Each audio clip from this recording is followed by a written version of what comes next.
Here's the thing that people don't realize is that Mario is actually a Spaniard. Oh, yes, of course. Luigi is Italian, but Mario I don't want is us from to say Spain. anything we can't take back. This is pretty sticky territory. I don't know. Wario does give me some real conquistador vibes, is all I'll say. Wario is fully a Spanish colonialist. He loves gold. He just loves gold. So many possible worlds, but we got this one. So many possible worlds, but we got this one.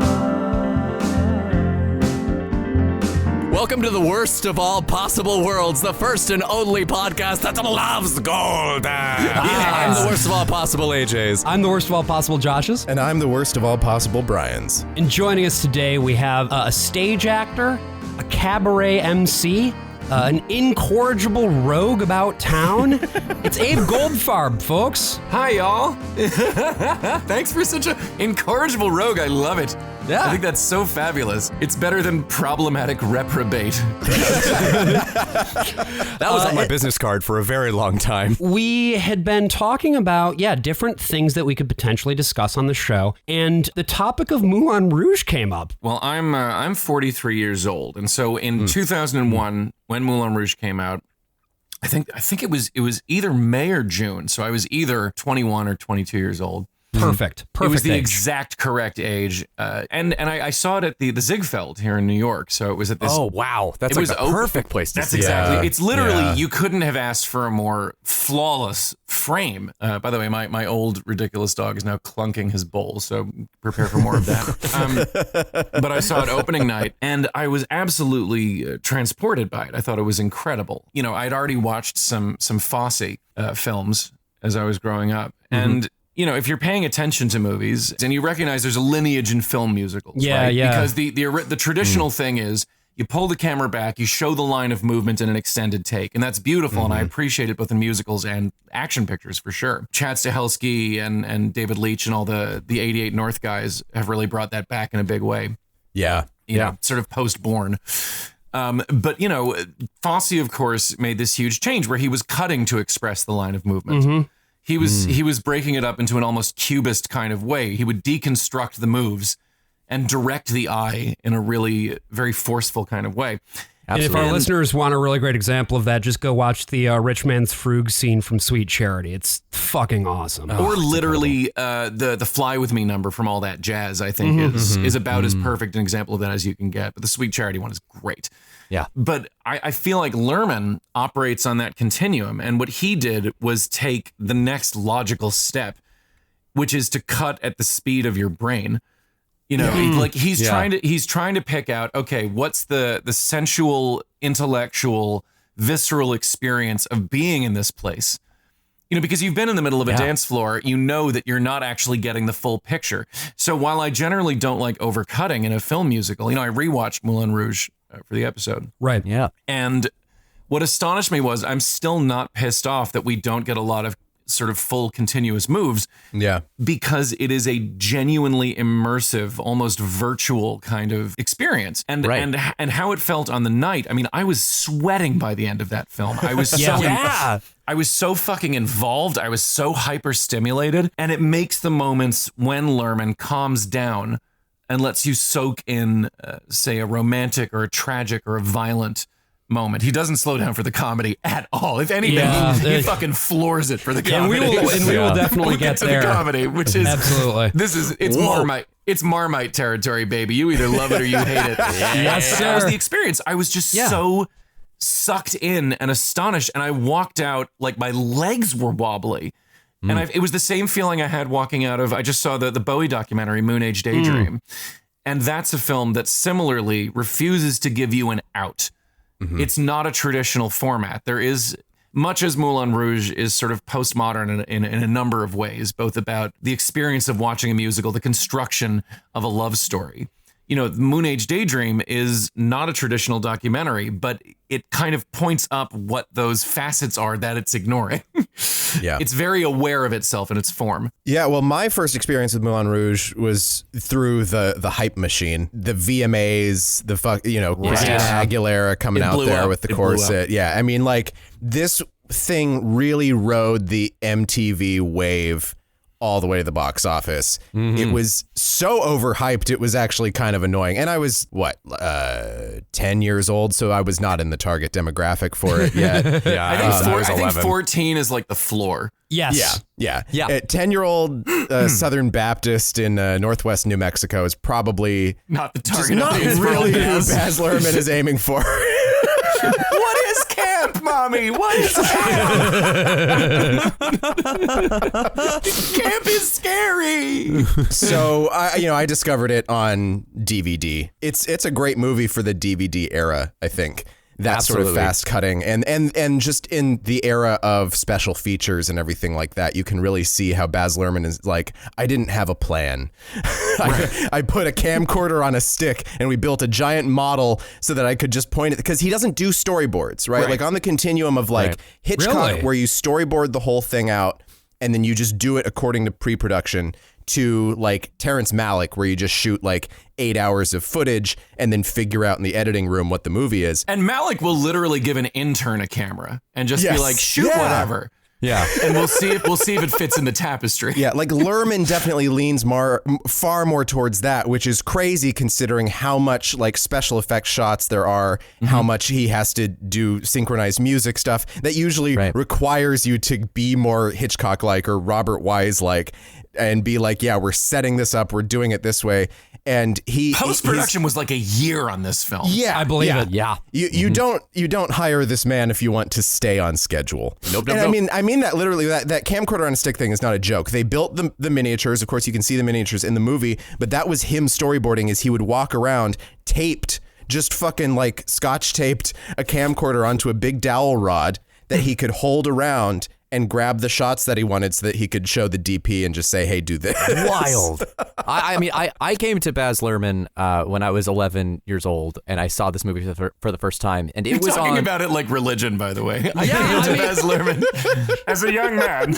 And like my religion, I initially rejected him entirely. I hated this movie when I was 11, and it was on like a constant loop of movies that we would play. It's the most extreme movie you could possibly imagine. It's Moulin a lot Rouge. of movie. It's the way I describe it, it's like it's watching 3 movies that were shot at the same time at once. I really was too overwhelmed by it. I didn't know any of the music. Watching it now, I'm like, they're singing Smells Like Teen Spirit. That's really fun. Like, that's really fun and interesting. But as an 11-year-old, I'm like, what is this? This isn't musical theater. And I got very like interesting. So you were such a purist. And I haven't actually watched it since middle school. Except for this podcast, and let me tell you, this movie rules. This movie, you love to see it. Absolutely you love rules. to see it. And this is not a director that I particularly think knocks it out of the park 100% of the time, but this is like a perfect synergy of everything that he is good at thrown at a screen. I came to this movie largely through, I think it was when I was a teenager also, right? It's like, this is a movie about love and being a teenager all up in my feelings and wanting to feel something.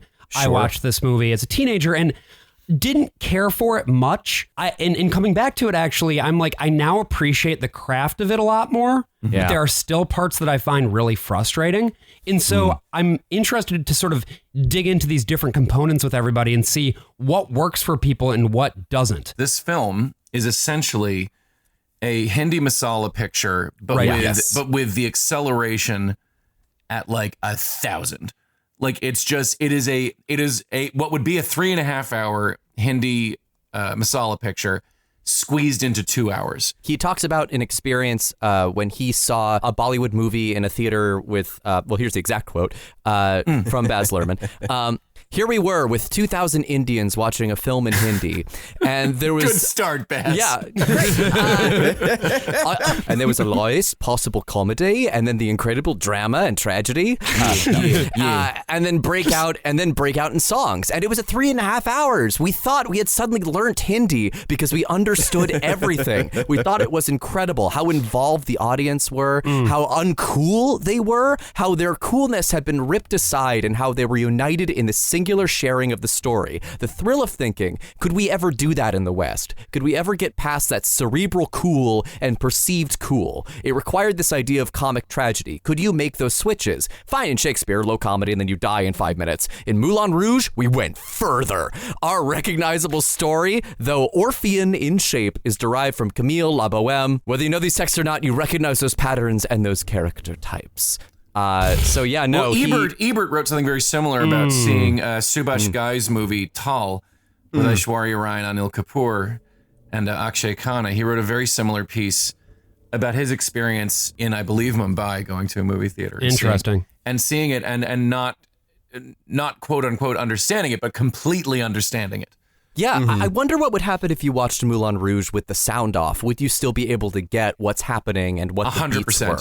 Not even a question. I think that's pretty true. It's that Soderberghian exercise of like, all right, let's decouple the visual from the aural. I mean, like he did that with Raiders of the Lost Ark. He put it in black and white, took away the entire soundtrack, and just put ambient music under it. And he's right. You know exactly what the story is because the way Spielberg blocks on camera is very clear about status, momentum. Oh yeah, character.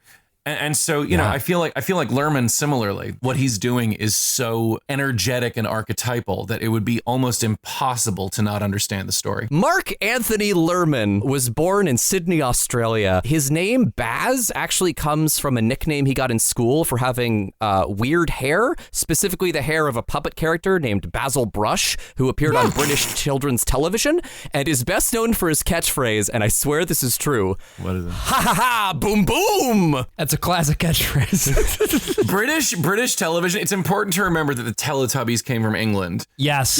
You know, their notion of children's entertainment. Do you know who Captain Pugwash was? No. Pugwash was a comic strip much beloved of children. It was about a pirate. It was actually slang for seaman, Pugwash. And the entire comic strip was full of, I mean, there was literally a character called Roger the Cabin Boy. Was this an exercise in teaching children Polari? I don't believe it was. I think it was an exercise in like obfuscating your shit in plain sight. So Baz actually legally changed his name to combine his first name and his nickname together. His full name is Bazmark Luhrmann, but his mother was a ballroom dance teacher and his father owned a petrol station and a movie theater. Baz Luhrmann's 3 greatest enthusiasms: ballroom dancing, cinema, and huffing gasoline. Yeah, no, exactly. It's like we all give like Baz Luhrmann a lot of, I think, shit for like being like, why use a chisel when you can use a mallet? But like his life story is a mallet. Like it's literally everything that you think is going to happen happens. He's led this very sort of mystical life. He started out in acting. He started in a film called Winter of Our Dreams opposite Judy Davis, like right out of school. And he's a very beautiful man. He's so photogenic and so gorgeous, beautiful. You can understand why this man walks in a room and like gets pitches approved. Do you know what I mean? Like this is a very, very handsome man. He used the money from movies and TV that he was doing at the time to found a theater company called the Bond Theater Company. And Strictly Ballroom started as a play that he wrote with his longtime collaborator, Craig Pearce, who I think is like Baz's secret sauce. Like all of his movies that have made their money back had Craig Pearce on as his collaborator. So, but wait, so he wasn't involved with Australia. Yeah, the one that did not do that's so the hot. one that's the one that feels the least like a Baz Luhrmann film to me. Yeah, I think he was trying to make it feel less like, very clearly. He wanted it to be the 2-act. He's epic, operating in a very different register. He's trying to make the Gone with the Wind of Australia. This is probably gonna get me some shit. I think he's one of the authentic geniuses working now in film, along with people like Wong Kar-wai, Lynn Ramsey, Mani Ratnam over in India. In his Southie work in particular. I feel the same way about Spike Lee. A director who cannot help but be what they are. Yeah. And is that in excelsis. And when it is applied to a story that really works, there's almost no sensation like it. This movie starts with a big red curtain. This is the thing that makes me so sad that I could not have seen this in theaters. Yeah. To have like that was a the moment. little conductor pop up and actually be the size of a full-sized human being and have those curtains pull aside. At the Ziegfeld, Magic. the audience popped off I because believe it was just imagine. Well, it was intense because like none of us knew exactly what to expect. And I think I saw it before the hype machine hit. because it was released, I believe, limited for a weekend. Before it went wide. To get the hype machine going. And so seeing it on opening night, not knowing fully what to expect, seeing that human-sized composer on the screen, the place was just started laughing appreciatively. And I think one of my favorite experiences in a movie theater is to laugh at something being too awesome. And some people mistake that for being laughable. Like Malignant, that completely awesome, insane horror movie that came out last year. There are people who are like, that's fucking silly, it's stupid. And it's like, no, I'm laughing at it because it's so audacious. Because it's like, oh my God, you are going there. And literally that was the feeling from second one at Moulin Rouge was like, so this is what's going to happen. This bald man is going to rock to the 20th Century Fox theme. Oh, and he's going to bust a move. He's flailing everywhere. He looks like a puppet. He looks like a Muppet. I was worried he was going to break a fucking rib. Like Nicole Kidman did filming this movie. Twice. Yikes. Immediately we are in Paris. There's this clown guy. John Leguizamo is Pagliacci. Ewan McGregor is trying to figure out what to type on his typewriter, and he's just so sad. I actually, weirdly, this opening is one of the only parts of the film that doesn't work for me because it's very clearly Luhrmann trying to find the way in, because there's so much footage manipulation and there's so much like flash forward, flash back. It's the one part of the film that doesn't fully click for me. And I think it's because he's clearly busting his ass to find a way in that is accessible and legible. For me, the opening few minutes are very clearly, they've got this mess of footage. They've maybe cracked it by the time they actually arrive at the Moulin Rouge. Yeah. Like from there, the thing starts to sing. It really works. And especially once you hit the elephant love montage. But for those first few minutes, I can actually feel them sitting at the fucking editing bay and just being like, God damn it. Oh, fuck. Like, okay, we need to set up. He's a writer. He's he was in love. He's lost something. This is him telling his story. Set up the history. Yeah, it's like, do we start where he's at home and his dad is yelling at him? Well, we have that footage either way. It feels disorganized rather than purposely chaotic, which much of the rest of the film this is does. how I viewed Ewan McGregor for so long. Like, I didn't see Trainspotting for years and years after. This is like my first real big exposure to him. Wow. I think. Because it's a very different experience if you saw Shallow Grave and Trainspotting before this. Yeah. Wait, was 9 years old watching Trainspotting. You didn't see Star Wars before this? Yeah, episode 1.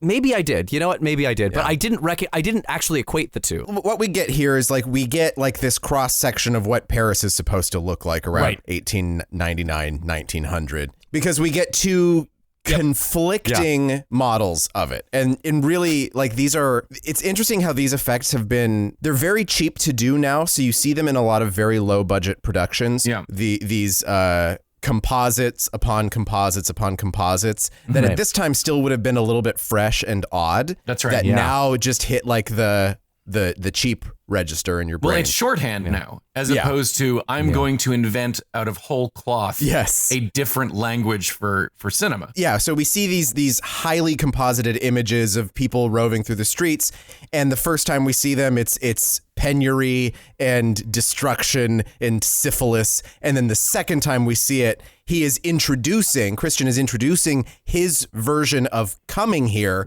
and everyone is happy and gay and drinking and singing and swinging from tree to tree, and all he can think of is how free I finally am not to hang out with an old bearded Scottish man telling me that I should never fall in love. The very first group of people who he finds is this group of, I guess, theater people. They're trying to create a big show. They want to call it spectacular.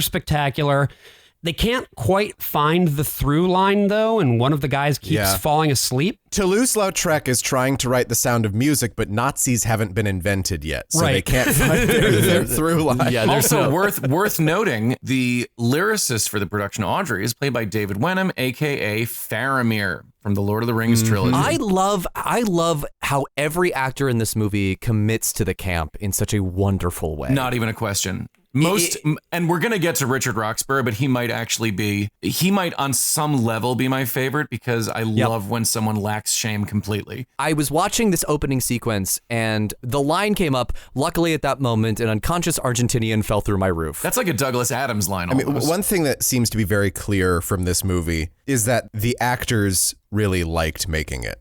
Mm-hmm. There seems to be an incredible freedom that they have in their performances. And relish. Too much freedom occasionally? Absolutely. Like, I think, and this is something that I'd love to sort of ask about, is this scene with the bohemian actors and like the play that they're creating. It's unhinged. It's pretty all over the place. I mean, I've seen that show at La Mama is the thing. Yeah, of course. Like, I've seen this show. Like, well, it's also part of that section where it's been cut together in a way that feels like almost haphazard. Yeah. And so like there's reactions that don't quite match, and there's eye lines that don't really line up, and it's sort of like this is, I think, part of when they were just sweating to try and get us to the Moulin Rouge. Yeah. Right. And it feels like also because they're like, oh, now we're just sort of blazing through this joke. We need to make it funny again. Let's put in a fucking sound effect. Yeah. Like, we need some fast motion. We need some sound effects. And by the way, this is extremely common in Hindi cinema, particularly the 70s and 80s. Mm-hmm, sure. There's a great Hindi movie called Sholay, and it's like 3.5 hours long. It's a revenge western. It's about these two ex-cons, and the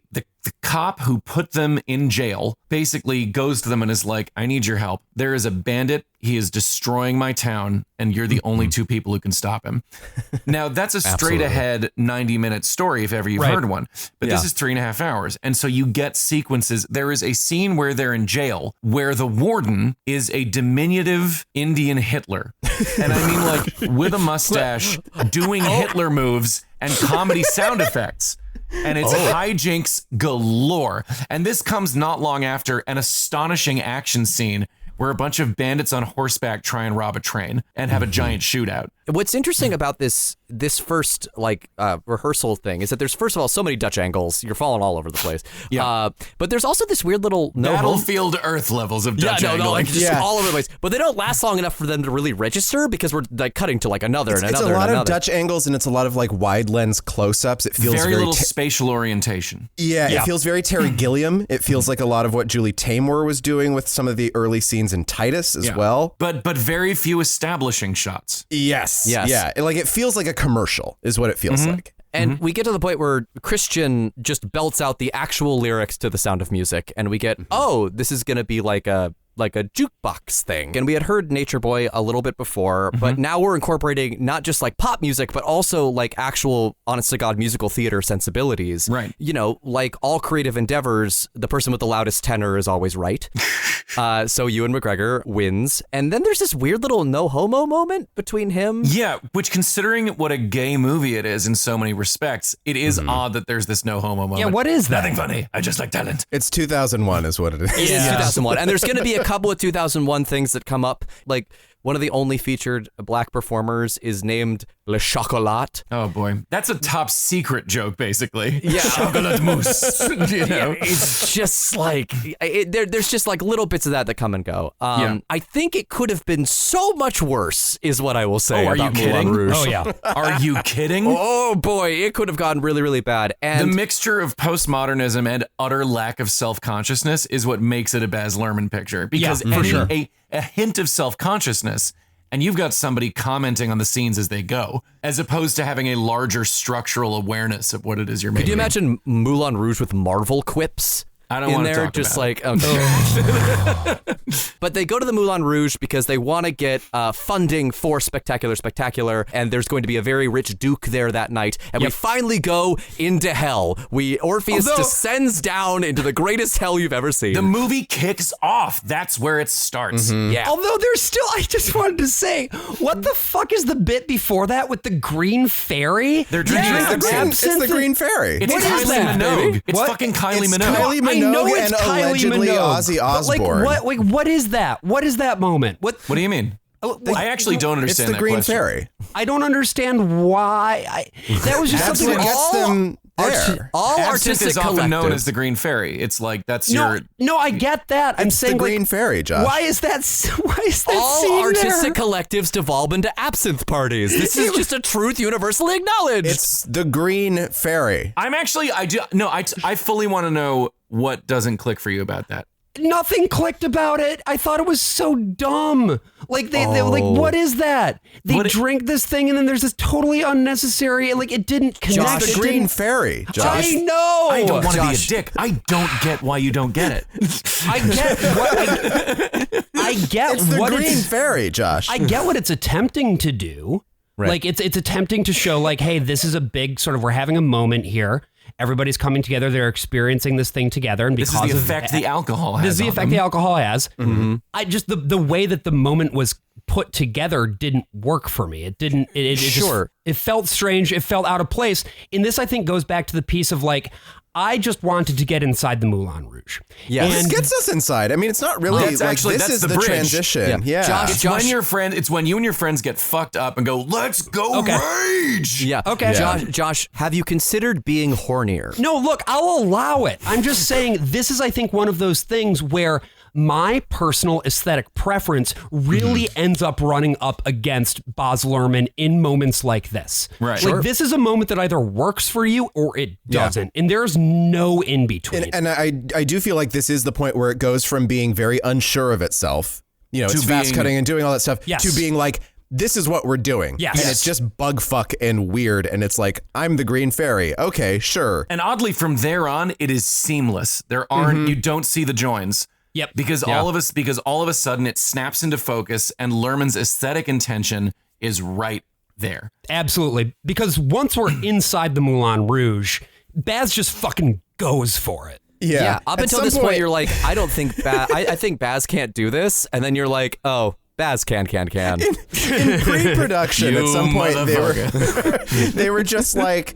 we don't actually know what These song guys we are want to good. play when they get to Moulin Rouge. And then they're in production. They're like, we're just going to film all of them, and then we'll figure out which one works. Yep. And then in the editing room, they're like, oh, it's going to be everything. Yeah. But apparently, I think one of Luhrmann's collaborators says Baz sees the movie in his head. We just kind of have to figure out how to Sure. make it happen. I think about this movie, and in terms of just like the music choice, originally it was just going to be an original musical, and they had written a draft where they had put placeholder songs in Right. there, and they're like, oh, we'll write them later, and then they got to the end of writing the script, they're like, oh no, we need these songs, but how Right. the hell are we going to get the rights to Can these you songs? imagine the licensing for this film? Oh my no, God. it's Unbelievable. wild. It's wild. I think and it's about only like, gotten worse since then. Oh yeah, no, absolutely. And I think about like a lot of jukebox musicals that get made now, like actual jukebox musicals, not like just one writer's discography over the course of a show, but like Rock of Ages, where it is just a whole bunch of like different artists all giving their songs, or even SpongeBob, which has songs all composed by Moulin Rouge on Broadway. or Moulin Rouge on Broadway.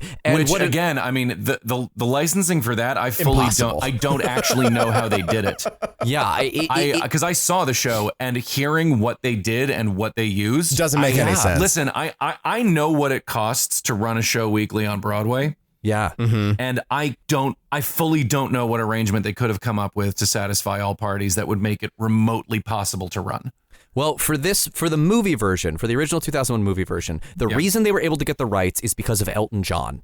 Because they went to Elton John and they were like, hey, so we have a character in this movie, Christian, who's going to be like the best poet of all time. And he's going to say gonna the sing best. your song. He's going to sing your He's gonna sing song. your song, and then Elton John was like, "Which song?" They're like, No, yes. your He's like, song. "Oh, he's gonna sing a song by Yes." No, he's gonna sing a song by You. Which one? Your Third song. base. Yes. Which Yeah, he's one? like, you got a song, right? Yeah, and it's got a name, right? What's the name of the song? Your song, third base. What's the name of that song? Who's on? If you don't stop this, I'm gonna call the police. Oh, we've got their song too. Imagine someone comes to you and is like, we need the most pure, beautiful, exquisite song ever written. And it's one of yours, actually. So, and you're like, we need Oh, something to man. express the poetry of eternity. Yeah. We feel like you did that.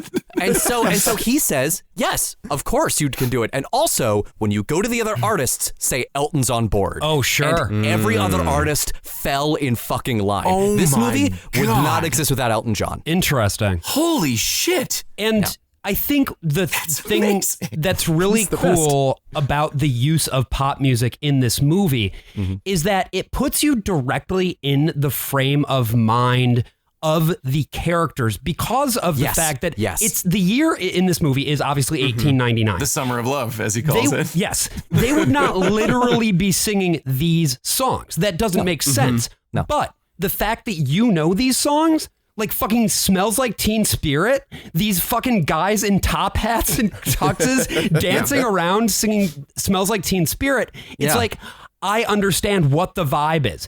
Yeah. Presumably they're singing fucking French quadrilles or something, but you get it. It's so fucking intuitive. Yeah. And I really appreciate that. And it does it, and it's not square either. It's not like, oh, this is what the kids listen to and or whatever. It's not a wink either. It's not like, oh, hey, see what, like, oh, it's not try hard. It's not actually, right. I actually think as much as you talked about the hype machine and the MTV sort of riding the MTV wave, I would disagree. I think MTV rode the Moulin Rouge wave.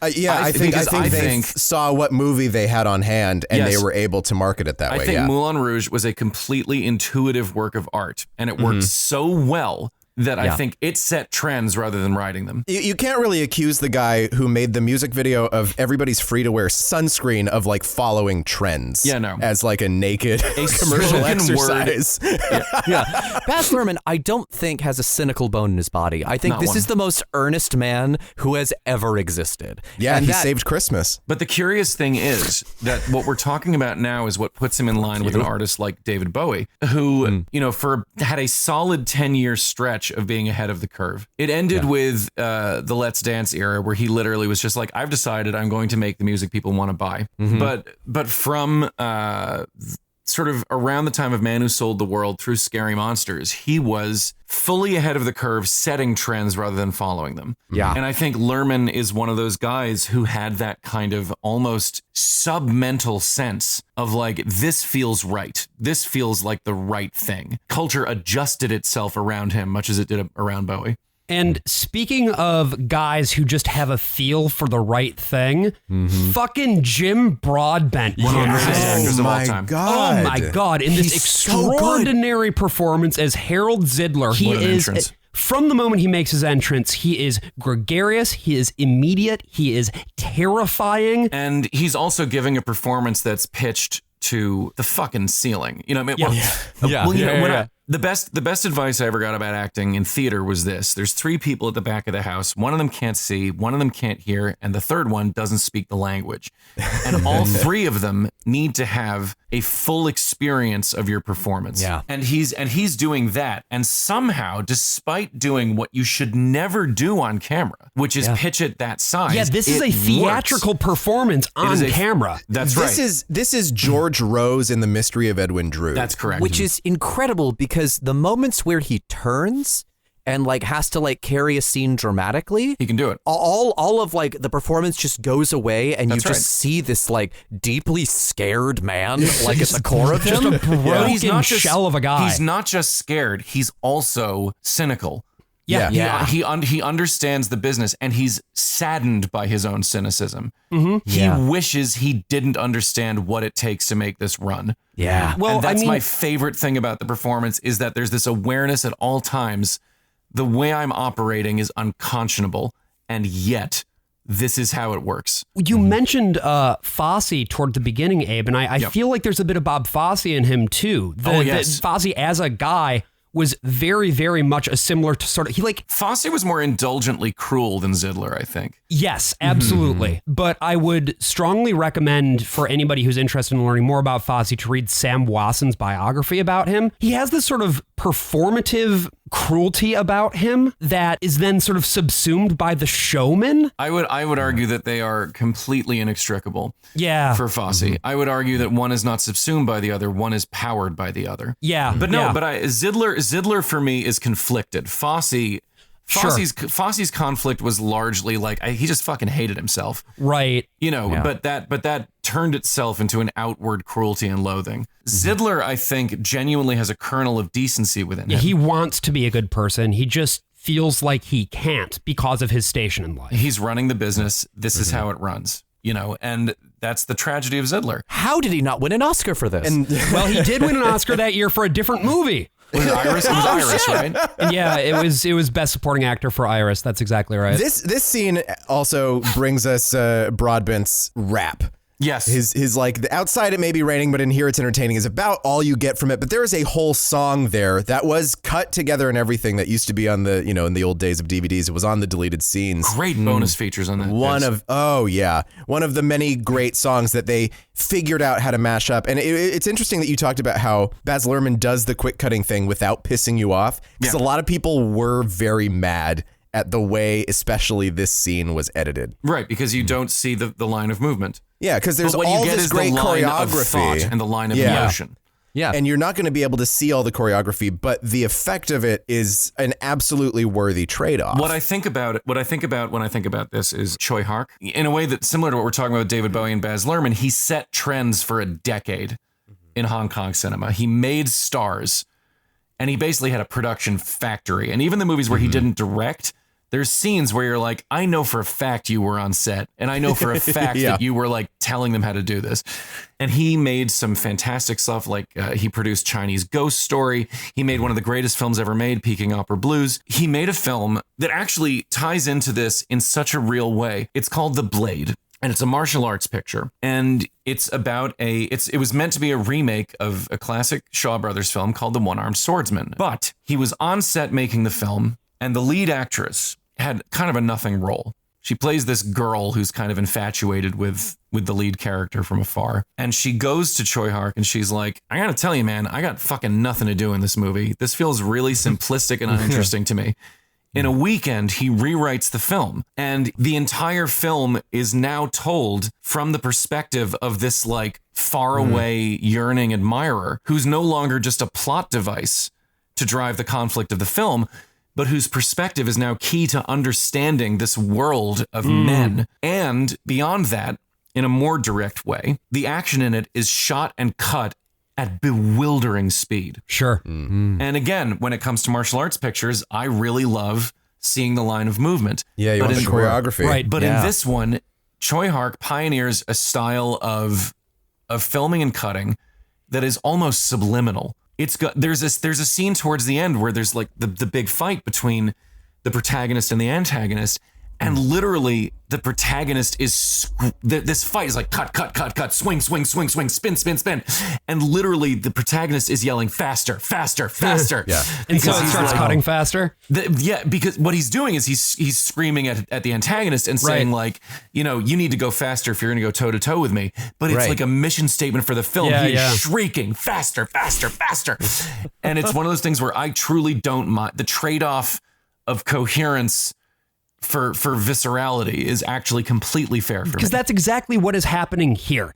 It just keeps getting faster. And it's not just cutting between images and movement. It's cutting between different songs. We're hearing Diamond Dogs. We're hearing It Smells Like Teen Spirit. We're hearing Zidler's original rap that's written for this. We're hearing the Can. And Lady Marmalade, of course, was the big advertising thing. They had all the big stars who were coming out on stage and singing it. And it's like, oh yeah, no, you're only going to see chunks of this because this is part of the big sequence. Right. And then we go into Diamonds Are a Girl's Best Friend from Gentlemen Prefer Blondes. Which is Satine's entrance, Nicole Kidman's entrance. A full movie star entrance. It just stops.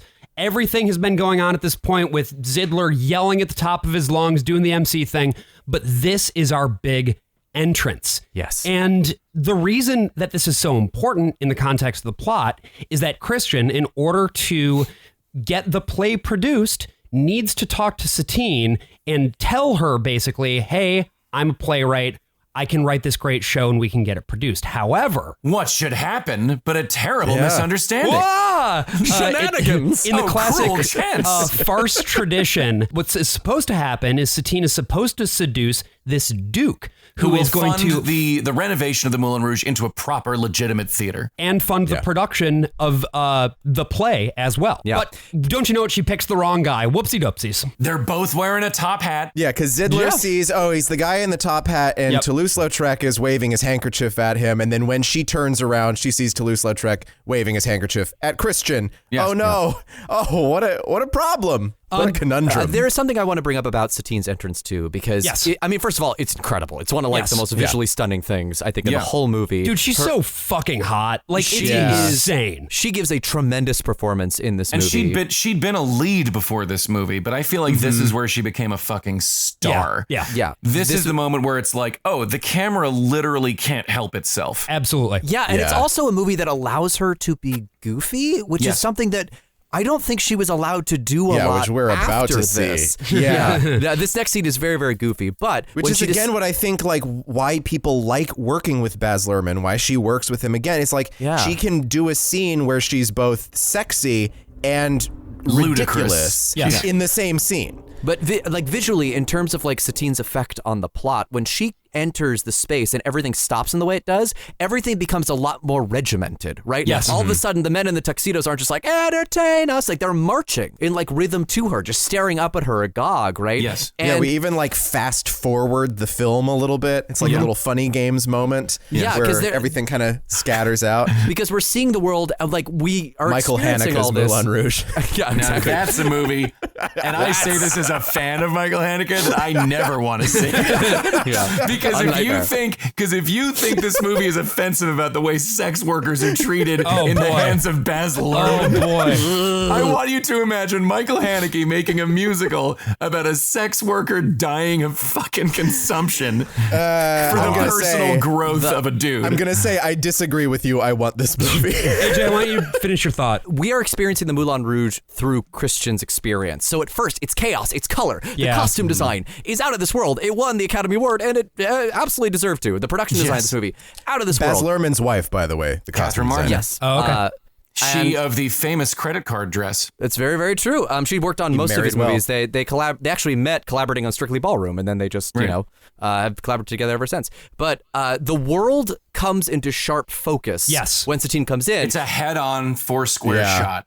she is so That's a powerful, beautiful shot. that the entire Moulin Rouge screeches to a halt, and then the minute she leaves after plummeting from above with a first sign of maybe she has consumption. Yeah, she passes out. Jim Broadbent, who has just suddenly started sweating Oh, more he's so than sweaty. I've ever seen. He's the sweatiest boy. Announces, just go back to partying. And the Moulin Rouge turns once again to chaos, but it really turns on the presence of Satine. That's correct. And I think this is a good opportunity to talk about two things that I think are really important to movies and which are not really a priority right now for studio production. One of them is this is a film that has serious star power. It only works. Oh, yeah. These are not interchangeable widgets. These are not people playing intellectual property. These are movie stars playing archetypes. And it lives or dies on whether Ewan McGregor and Nicole Kidman are sufficiently magnetic, charismatic, and have such chemistry. So there's that. The fact that like McGregor and Kidman are fucking stars. There's no question. And it is unbelievable. And the reason the film screeches to a halt and doesn't feel calculated in that moment is because it's her doing what she does. It is a star performance in the classic mold. Two, it is one of the last gasps of a PG-13 film having genuine eroticism in it. Yes. They're not gym bodies either. These are just really insanely attractive people who want to fuck, and the movie wants them to fuck, and you want them to fuck. Absolutely. Yeah. And you want to fuck watching them. Yeah. And I mean, look, There's like even a point where her nipple pops out of her I remember this. I bodice. remember this so fucking vividly. And Oh it's my like, God. They would never allow that to happen. Even like No 2 years later, I fucking feel. way. They would CGI the nipple out. Yeah. they put a mustache on it. They put Henry Cavill's mustache. The Snyder nip. We get a what is, I think, an extended, like, maybe 10-minute scene of just double entendre. Oh, this scene is much too long. This scene is much, much, much too long. I disagree. Bitch boo. I respect the shit out of how long this scene is. No shame. But yeah, the central conflict here in this scene, now that Satine is attempting to seduce Christian, is We go to the elephant. We just go inside the At elephant. last. the elephant is the place where you fuck. And As the wise man once said. yes.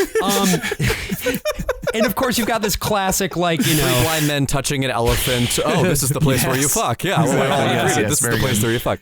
You know, Satine thinks that, again, she is seducing this wealthy duke, but he's not a wealthy duke. He's an impoverished playwright. And so there's this back and forth of like, oh, the misunderstandings. And eventually where this gets to is that Ewan McGregor starts singing Your Song, as we mentioned before, the Elton John song, Your Song. Yeah. And he just bursts out with it, and it's like, holy shit, what? Also, Star Wars guy sounds like this. Not only is he on pitch, he's impassioned. He's got like the hottest voice ever.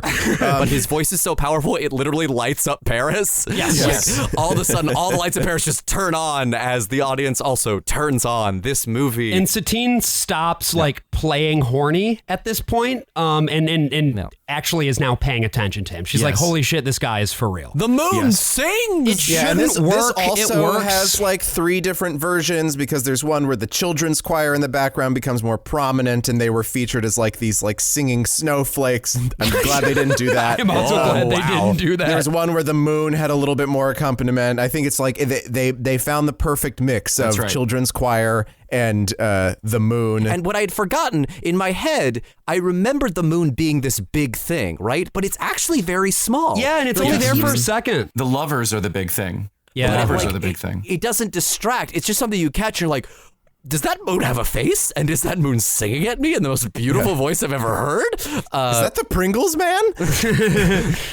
They slapped a mustache on him. The thing is, though, at this point... He has a mustache. At this point, they've had a special connection, but we are not yet done in The Elephant. The jig is up at this point. Like, the Duke shows up. Oh, no, you're not the Duke after all. We have this very, like, no sex please, we're British moment, where he's, like, hiding behind her ass and, wonderful stuff. Satine manages to successfully seduce the Duke it's very carry on. Using Christian's words from earlier. She just repurposes them and it works. My note here, this scene goes on much too long and the sound effects are annoying. Wrong. Bitch boo. Wrong. I'm sorry, Josh. I'm so sorry. I want to side with you on this, but I gotta goddamn, hit this the bitch rules. boo button. I gotta hit the bitch boo This button. is why I'm here. This is why I'm here. This is my point. This is how I win.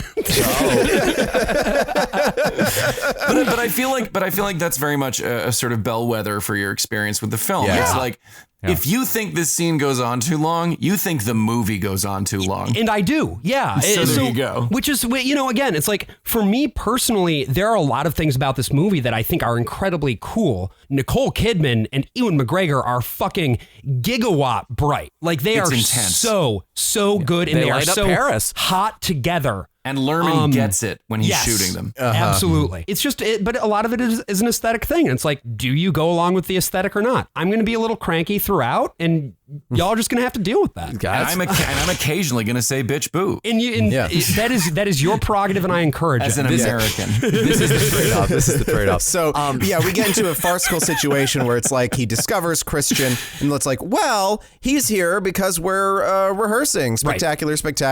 Toulouse-Lautrec and everyone else fall down from the top of the elephant, climbing through the ass, and are like, oh yeah, we're rehearsing. Jim Broadbent is watching through like a telescope and realizes that like the jig is up and then runs over and he joins the rehearsal too. And look, here's the thing. Now is when we must discuss the person who plays the Duke. Roxburgh, who is a fucking staggering actor. He's a really great fucking actor. And in this film, he actually, I think, takes the biggest swing of any of the actors in the film. What's amazing about, like we were talking about Broadbent, who's giving a really complex, multifaceted, layered performance that happens to include elements of theatrical camp in it. Richard Roxburgh is giving a full throttle, no holds barred camp performance. Pure camp, absolutely. And he is so high strung that he's practically spitting on the camera. Yes. Yeah. And he's doing a sort of like insanely hyper James Mason. Yes. And it's so unashamed. Yeah. And yet he maintains it beautifully. You buy that this guy exists, which is almost impossible with the voice that he puts on for this person. You're like, this is a cartoon character, but he's real. Don't like other people touching my face. He also captures this incredible, like, on the one hand, he's very, very, like, silly and goofy and buffoonish, but He's there's fucking this evil. pure evil, this absolute menace that undergirds every single thing that he does, and he never lets you forget it. And Because yet, he's essentially in every sense a rapist. yeah, Yes. I mean, like in commercial, physical, sexual, emotional senses, the man is a rapist. And a lot of actors, I feel like, have this tendency to want to defend their characters, To humanize them. to humanize them. And he's just like, no. This guy is Yeah. literally a half-dimensional monster. and I think that's really 0.5 interesting. dimensions. to the point of like how a lot of movies are now. I feel like it is so rare that these days you have a movie where the villain can just be a villain.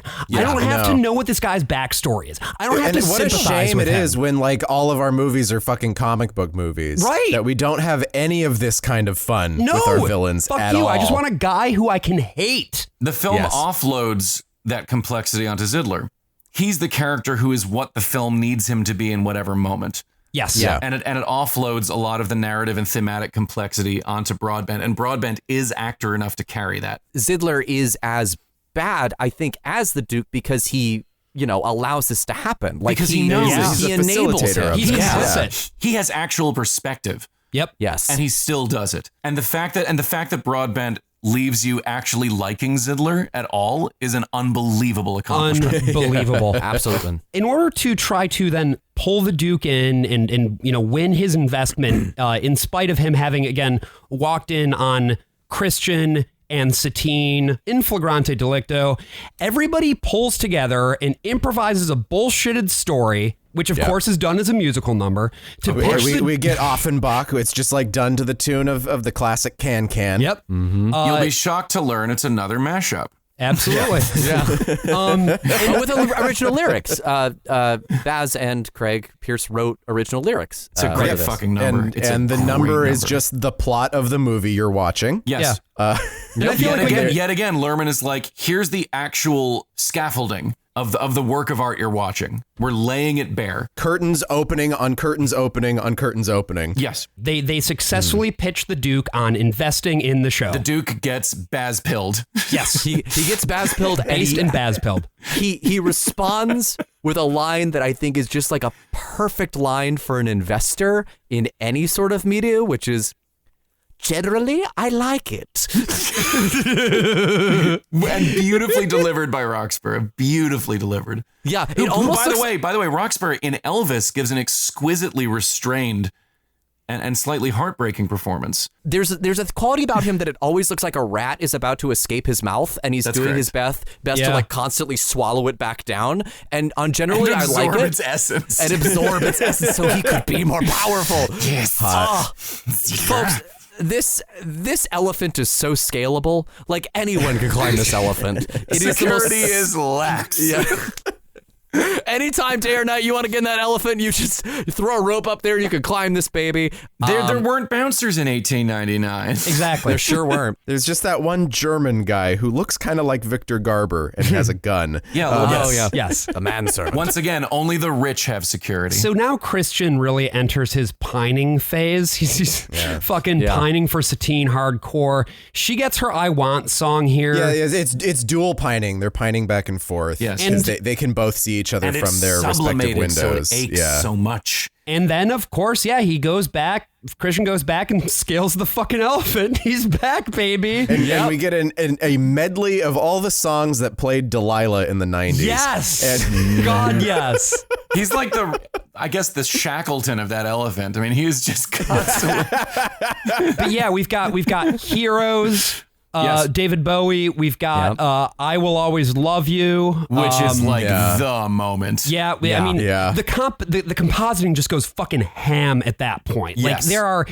I don't even know how they put this together in 2001, to be honest. Like, On celluloid. Kodak Vision, not even Vision 2. It was 2000 before any filmmakers ever did a digital scan with color correction. And do you know what film that was?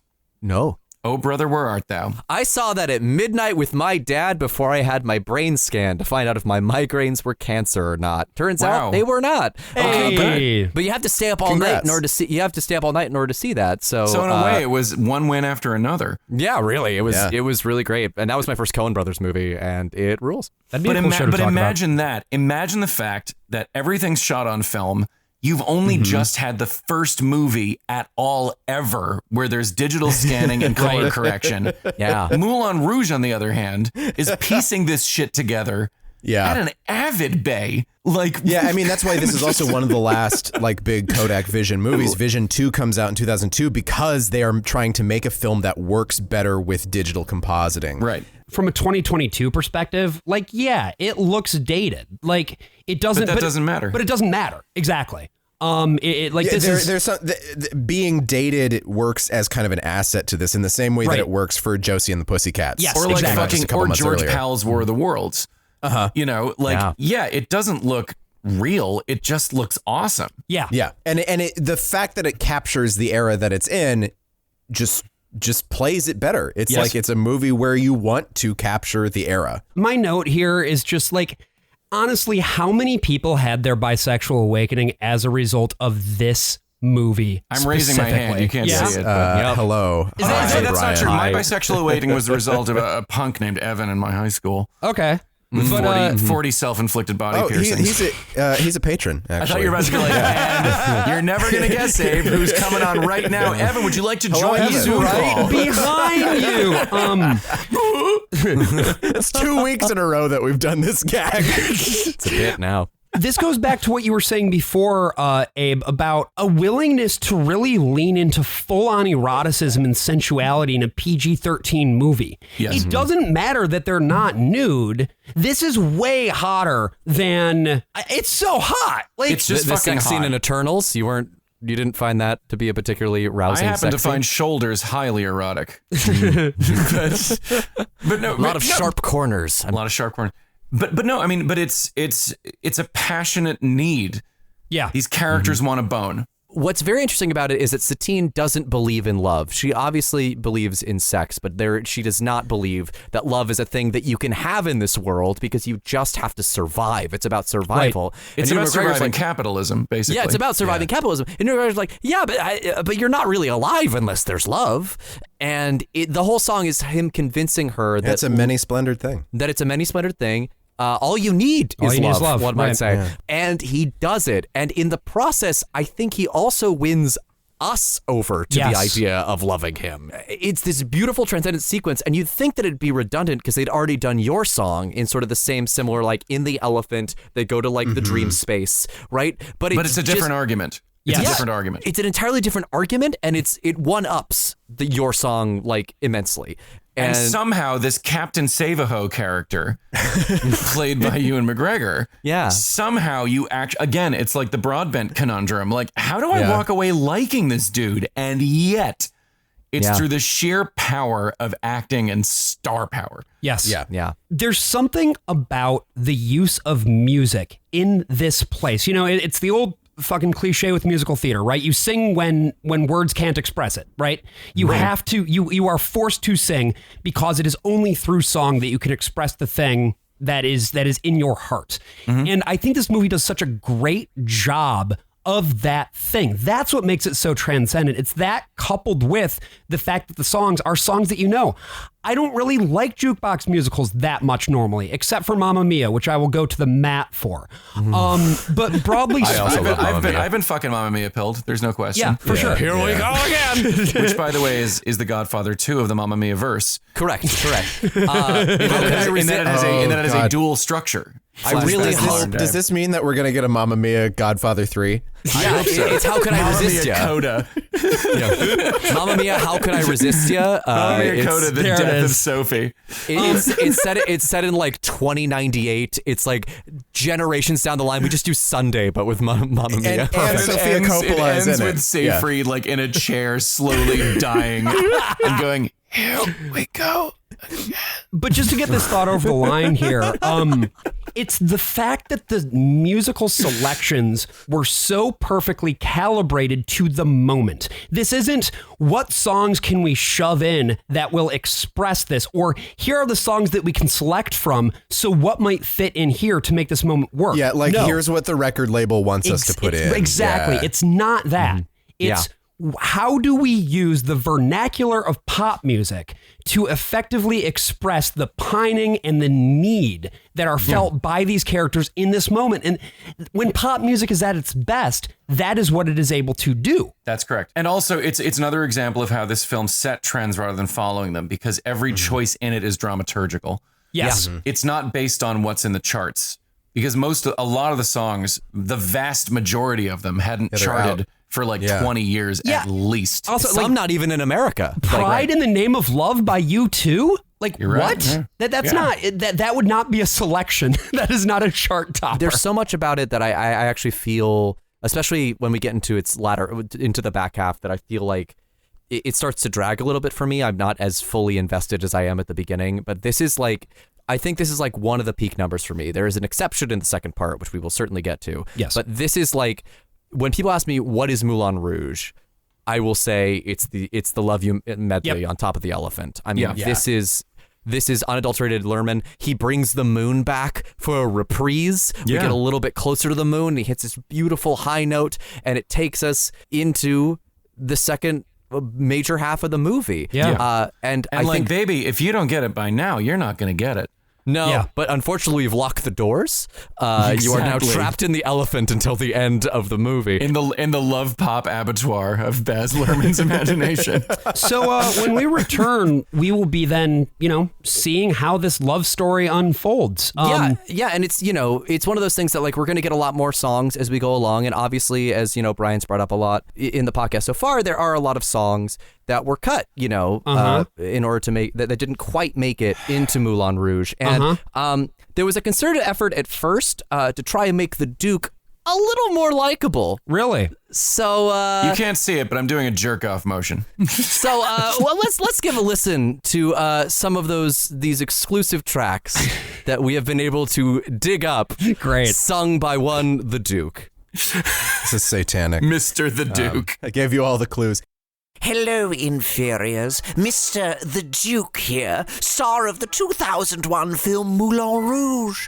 I know what you're all thinking. Ooh, Mr. the Duke! That man's pure evil. He's gross. He looks like a man who has to constantly swallow to keep rats from escaping his tum-tum. First of all, what I do with my rats is my business. I don't like people touching my things! Second, the only reason you think I'm evil is because several songs of mine were cut from the theatrical version of Moulin Rouge. Here's an example. When Satine keeps avoiding our many dates, I throw down my picnic basket and sing a song of great consternation. Bop, shoop-de bop, ah do bop, shoobity bop, ah do bop, ooshi bop, ah do. Yes, yes. Ooh, in an bop, she's gone. Ooh, boop bop, shoopity bop bop. Or who could forget my moment bartering for Satine's hand with Ziedler, where I explain exactly the way I want things. But we are two worlds apart. Can't reach to your heart. When you say that I want it that way, tell me why? Because I don't like people touching my things! But nothing quite hurt my likability more than the cutting of my final song in the film. Allow me to set the scene. It is night. It is cold, dark. I walk away from the Moulin Rouge, snow gently falling on my pointed moustache, cold air filling my wealthy lungs. I have lost a thing a Mr. the Duke can never, ever do. I open my chapped lips and begin to croon. But now I'm stronger than yesterday. Now it's nothing but my way. My loneliness ain't killing me no more. And now I'm stronger. My mind focused and calm, my eyelids drooped to a singular focus. There is only one thing left for me now. The Italian moon looks down on me. Hello, Italian moon. I'm the moon. Fuck you. Rude. I find a tree. The only tree growing in this shit part of town. I curl underneath it, and as the snow begins to pile on my spindly form, one by one, the rats begin to escape my tum-tum, crawling out of my mouth like a reverse sort of clown car. I feel life leaving me as the rats gather outside my rapidly deflating corpse. The last one out turns and looks at me, and as the light leaves my eyes, I hear the rats begin to sing. And we're stronger than yesterday. Now it's nothing but our will, our loneliness and killing us no more. Now we're stronger than yesterday. Now it's nothing but our way. Now it's nothing but our way. No, it's not killing us anymore. No. Now we're stronger. Ooh, that's good cut content. Somebody say my name. So, We're actually getting into like Starscream territory now with that voice. Yes, Megatron. we're also at the point where, you know, the Duke's evil ways are really going to dictate how the Sounds like remainder them of this Duke movie boys plays have gotten out. themselves into another real pickle. We certainly have. Here's a manservant named Warner. Yes. The Duke comes into Zidler's office. Like, he obviously gets the sense intuitively that something is going on with his beautiful courtesan Satine, although he's still too stupid to figure out what's actually going on. But he just doesn't want her sleeping with anyone else. Right. Right, like, because that's her doesn't have a clue job. about Christian yet, yeah. Yeah. Right. So he puts in like an exclusivity clause. He gets Satine exclusively. He gets exclusivity rights from a sex perspective. And It's an astonishingly corporate way of saying it from a sex perspective. but sexual synergy. And on top of that, in exchange for, you know, funding the show, funding the renovation, etc., the Duke gets to hold the deed to the theater, to the Moulin Rouge as collateral. And to me, this seems like a very bad deal. What is the upside for Zidler here in terms of this agreement? Legitimacy. They honestly, like, the place must cost a fucking fortune to run. He's really only got one cash cow, and that's Satine. But where else is he going to get the money? The place is not seen as legitimate because it's a whorehouse. Like, and he's trying to make that step up. And it's like, what's the cost? Well, this is the cost. And in a way, that's an incredibly politically real illustration of, like, how capitalism works when you're in the arts. I love the way, too, that, like, after that deal is struck, there's this immediate, like, smash cut to the way that things are now, that there's a big party and they get to, like, start renovating the theater. And I had this moment just watching this as somebody who has made quite a bit of, I don't know, art, if you want to call it that. I will call it that. I want very much to call it that. Thank you. No, I mean, But I can't.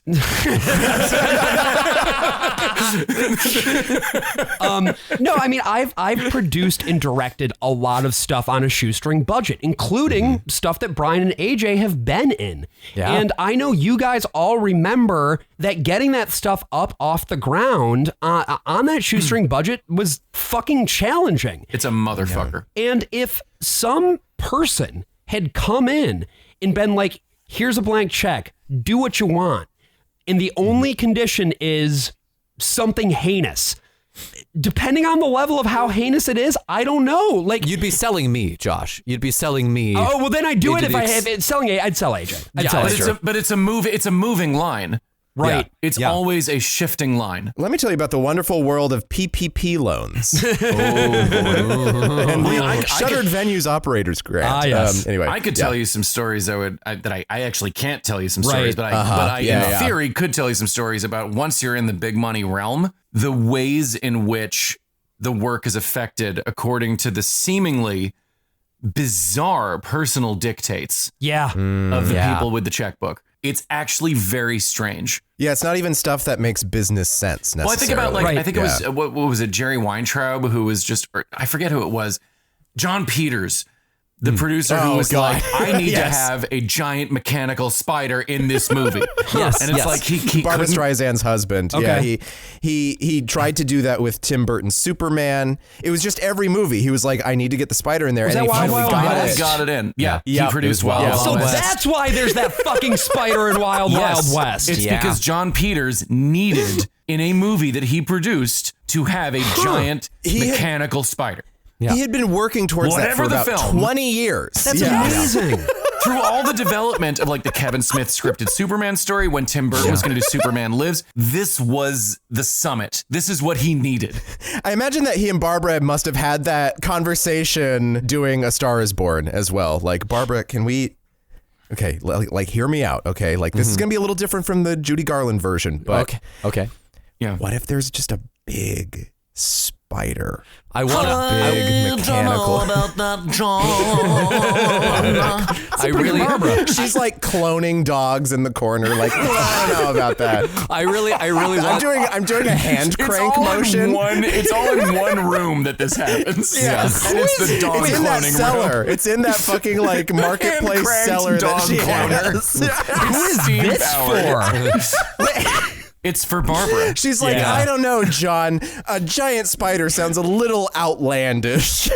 But I think, though, the thing about, the sort of strange and vague tastes of people with money, you can use it for personal quixotic ends, like wanting a gigantic robotic mechanical spider. You can use it for expressly political ends, like how Peter Thiel has been funding a lot of art in the downtown scene or whatever the fuck. Or you can use it for personal, it's the word that I'm looking for, when it's like horny stuff. I don't know, like... Pornography? Personal horniness. Personal horniness. Personal horniness. Personal horniness is where we end up here. That's my D&D character. That's my next D&D character. Rise, personal. As long as personal horniness is the objective here, it's signed into the contract. And so this then becomes Zidler's job as well. Yeah. Zidler needs to prevent Satine from canoodling with Christian. And when he notices that it's happening, he confronts Satine directly. He's like, you can't fucking do that. We get a lot of activities for the Duke. All these dates that he's trying to set up Satine on. He's like, let's go for a picnic. And she's like, no, we have to work on this scene. And what if I put my penis in your vagina? There it is. I will say... What if we have sexual intercourse? I will say that something that I liked about this part is it felt very true to the thing of like, if you are in the early days with somebody who you are just like insanely physically connected with, and you just can't fucking stop. They really captured that feeling effectively. Yeah, especially when you're taking them out on a picnic or going frog catching with their boyfriend. Exactly. The line as that his the Duke tradition says when they're walking up a hill together, the Duke looks over and goes, "My dear, a frog," and just like runs after a frog. Yet again, Richard Roxburgh just going for God it. of acting. Yeah. Chef's kiss. After a series of, like we were saying, events, dates, what have you, Satine is supposed to meet with the Duke to consummate their relationship finally, up in the top of a tower or some shit. Which leads us to perhaps the height of early 2000s cinema. My God. Okay. We need to talk now about the scene, the ultimate fucking God, it in rules so personal hard. horniness, where Jim Broadbent stalls for time here because the Duke is like, where is my bride to be? And how would you stall for time? How would you do it? We've got a situation. She promised she'd go out with Christian. She was also promised to the Duke, but she's with neither because of the tuberculosis. She has collapsed from consumption. She got the osis. Jim Broadbent absolutely puss blocked by tuberculosis. he simply leads 20 to 30 male dancers in a rousing rendition of Like a Virgin. I actually missed half of it the first time I watched it because I was shrieking so hard with laughter. Yes. That I was like, I literally couldn't believe what was on this gigantic screen in front of me. I was like, who allowed this? How could this have, it's so wonderful. I don't know how it was ever allowed to happen. The justification also for the number in the narrative is fucking genius. It's a thing that feels so antiquated, right? She wants to pray for her chastity. Like she's like, I it's very Shakespearean, isn't it? Yeah, I want to go. Extremely. I want to go to the priest, and he's gonna forgive me of all the sex that I've ever had. So I come to you clean, like a virgin, and like a virgin. Yes, and imagine seamlessly. I can only imagine the feeling of the theater in that moment where Jim Broadbent says, "Like a virgin." It was like Satan himself. No like fucking Satan way. himself crawled out of hell. Yes, it was a genuine like. It started to like buzz. Yes. In the theater, people were like, "Oh my fucking god, no way!" Well, because that's the brilliance of it is they don't start singing it until It's a a very ways Gen in. X line read. Like they built and built as it became clear. Like, are they gonna do this? Are they gonna fucking do this? Are they gonna fucking do this? They keep saying the initial lines of Like a Virgin. Made it through the wilderness. He's made it through, and it's just like, and he's like whipping around him, like they're speeding him up and slowing him back down. He's making little mouth noises, like as he's doing it. It's like clearly mouth noises. But like, how do you? I don't understand how. Okay, I actually do. Never mind. I understand how in the moment you find those choices on set, because it's like when you're writing a bit with somebody, and you can always tell when you're seeing the 17th or 18th thing they built on top of the bit. Yeah. Like, I feel as though Lonely Island got famous mostly because you saw the 17th or 18th thing that they thought up, where they just built on the bit to the point where you were like, I don't understand how you got here with like the Cool Beans section in Hot Rod. Right. Where you're like, wait, what? But like on set, when you're building that stuff, it like you do get to that point. It's just that normally the thing that's kept in is the third or fourth sort of rendition. Right. He is basically portraying the character of the Virgin to the Duke. Yes, he's put a tablecloth over his head to look properly sort of monastic. And so there's this really... He just kind of looks like a widow. Yes.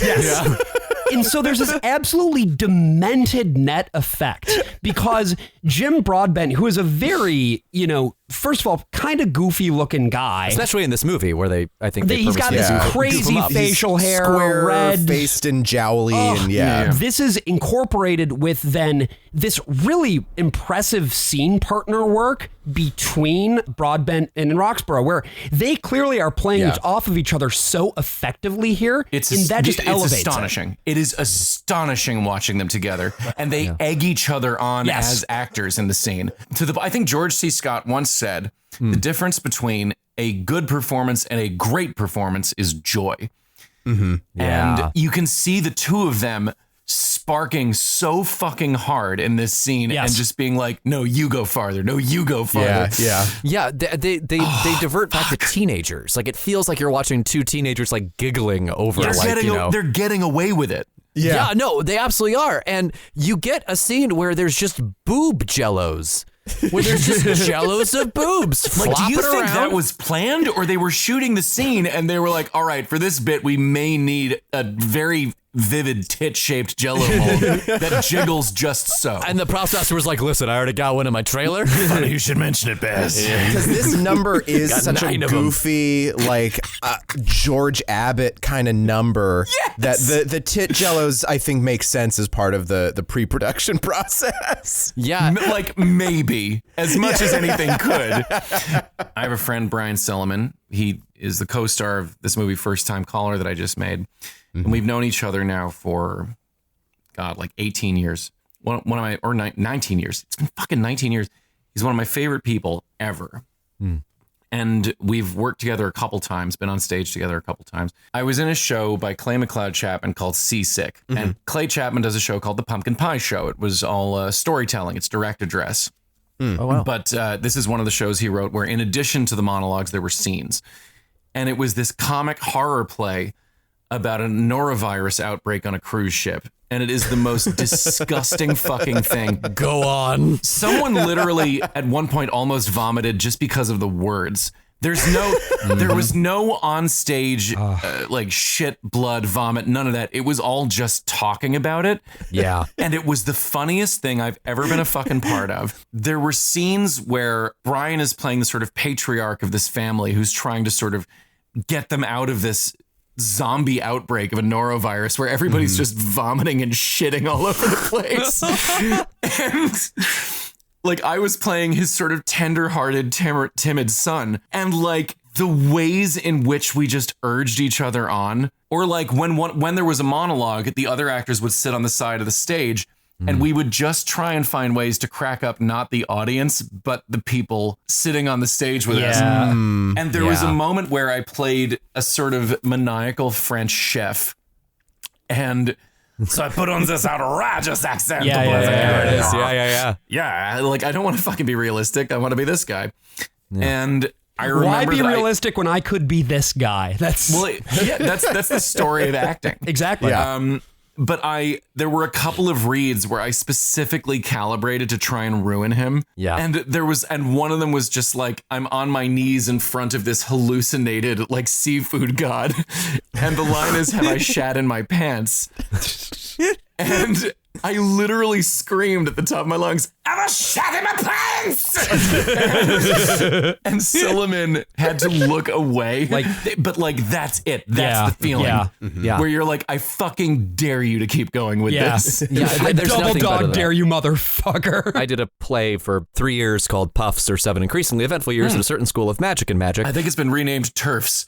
Yes, it has. Well, actually, here's the thing, though. If you support Puffs, none of that money goes to her. That's Oh, right. I'm very pleased to hear Fair that. use, bitches. Yeah, so if you want to support that property without supporting her, Support got a good Puffs. alternative for you. Baby, I love to hear it. They were going to retire a character. There's a character I played at the Electra that they didn't transfer to New World Stages. And the player was like, look, we only have a week left. You can say goodbye to him however you want. And I said, that is a very dangerous thing to give me, Matt. Yes, Thank you. it is. Never say a that to an comedy actor. No. Never do it. Especially not AJ specifically. That's Specifically not me. And so it never got better than the first day because I had done the same voice for this character for the whole thing. And the line was, Hingest of Woodcroft, hello. That was the whole line. And I would always deliver it as, Hingest of Woodcroft, hello. And that's how I delivered it for every single performance. But this one time, the actor playing Megan came on stage, Julianne Earls, who's amazing. And she's like, meet by the bust of, and then I cut her off with Hingest of Woodcroft. But the voice I did was, Hingest of Woodcroft, hello. And she looked at me, she looked out at the floor, and she walked off stage. She didn't finish her line, abandoning the other actor on stage to do the rest of the lines. Oh my God. Just off stage towards her as if she were like finishing the scene so that then she could walk off stage. And it was one of the greatest moments of my entire acting career, I think. Oh my God, dude. I'll tell you who the fucking king is of urging a bit on to the point where you're like, how the fuck are you still doing this? And it's Alex Brightman. I believe it. And working on Beetlejuice with him, like he would work a bit to the point of like, I don't understand how you made it this good. And there were three ways you could react. One is by just fucking checking out because you can't work on it. You like actually literally can't deal with it. You disassociate for a few minutes. Fucking totally do, and sometimes actors would be like, oh my God. But like so the second reaction is you play straight man to it and you're just like, I'm gonna be the wall this bounces off of. Yeah. And the other way is I am going to turn it up. One of my understudy roles was Otho. And I remember Otho doesn't have a whole lot of time on stage with him, but I do remember that there was a line reading I did when he wasn't on stage yet that during the run, he was like, I'm not going to tell you what the read is because it fucking destroyed me and I don't want to ruin it.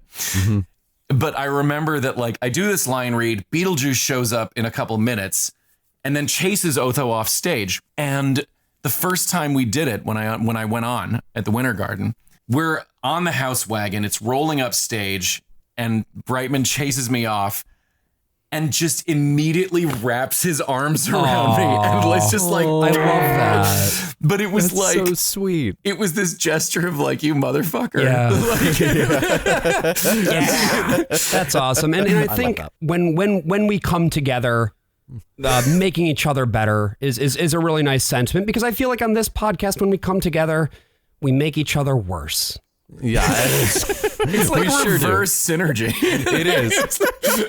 So it's like a synergy. Now we're back to Moulin Rouge. After the Dutchman is like, hey guys, we got to start talking about the windmill again.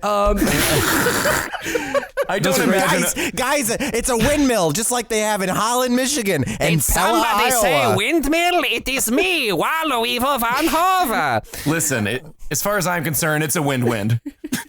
After this, we kind of go into the back half of the movie. And this is, for me personally, where I think it does start to...